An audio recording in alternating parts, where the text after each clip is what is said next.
Cedar Point, one of the most iconic roller coaster destinations on the planet.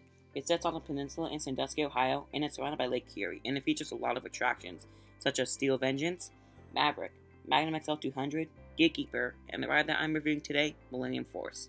Welcome to Kingz Koasterz. If you're new to this channel and like theme parks and roller coasters, I would appreciate it if you subscribe to this channel and give the video a thumbs up. Millennium Force is an iconic attraction, so I'm going to give my thoughts what I think of this ride. And before we start, if you watched the Orion review, make sure to watch it before this one, or you don't have to, it doesn't really seem to matter. And this review is very similar to the Orion one, so watch out for that. So without wasting any more time, let's begin the review. So let's start off with the history. Millennium Force opened on May 13th, 2000. It took the victory from Fujiyama at Fuji Island in Japan for being the world's tallest roller coaster. At the time, it was groundbreaking, but speaking of Japan, Steel Dragon 2000 down in Nagashima's Island, and well, Japan took that record in August in the same year. In 2022, it got new painted trains, but I don't know any other historic moments happened to the ride. So if you know any, make sure to leave a comment. So let's move on to the presentation. So while walking up to the ride, it looks massive. The big tall structure right next to Lake Erie is spectacular.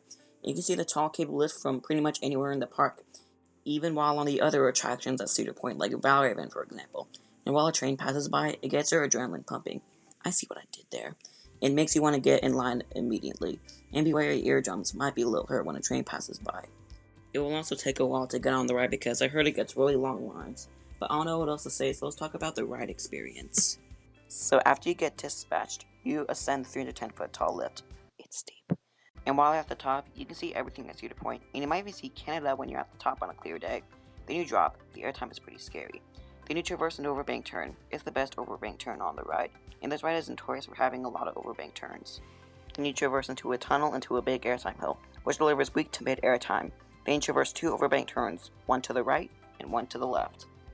And both of them deliver middle to strong positive Gs. Then you turn into an airtime hill, but it's better than the first one because the airtime is stronger. Then into a tunnel, but at the end, it takes your photo. Then into a strong speed hill. It has good airtime. And then into the best part of the ride. Straight track. Okay, just kidding. It's kinda lame. Then you traverse to your last overbank. It's the worst overbank on the ride, which means it isn't bad, it's decent. Then you hit your brakes. So that's the ride experience. So let's talk about the layout. Oh god. This will be the part of the video where will be the most negative. If I gave the layout a grade, it will be a big F. Millennium Force's layout is not great. It's very uninspiring and lame, but I respect it for being the first giga, so the layout must be simple. The other gigas have much better layouts than this, and heck, even Orion has a better layout than Millennium Force, and that's kind of a hot take, so I'm sorry if I triggered you. It's not anything you did, it's just my opinion. I just wish I could have a little bit more bite in the layout. Especially in the middle, but I'll stop with the negative and change to positive and talk about my thoughts. So for what I think, it's an amazing ride. It's in my top 3 at the time of this time recording, and this ride in the sky looks amazing. So I had to modify something of the ride. I'll give the bottom of the first drop some retracking, but everything else, it stays. The airtime is pretty scary, the forces are heavy, but I don't have any more thoughts.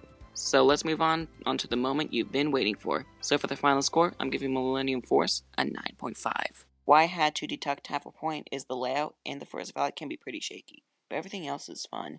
So that'll finish up my review on Millennium Force. If you enjoyed this video, it would be a blessing if you subscribe to this channel like I said earlier in the video. It would really help. And make sure to leave a comment if you disagree or agree with my opinions, and if you have any video suggestions. And thank you guys so much for blowing up the top little dragster video. You coaster lovers are amazing. I'm also going to share some bloopers because you guys love them. Anyways, keep that adrenaline pumping, and I'll see you in the next video. So while walking up to the ride, it looks massive. The big tall structure right next to Lake Erie is spectacular. You can see the tall cable lift from pretty much anywhere in the park, even on the attractions such like Valraven, for example. I forgot. Even on the no. So after you get dispatched, you ascend the 310-foot tall lift. It's steep. While you're at the top, you can see everything at Cedar Point, and you might see Canada at the top. Both of them deliver strong airtime. No. Both of them deliver strong. No. Oh my god.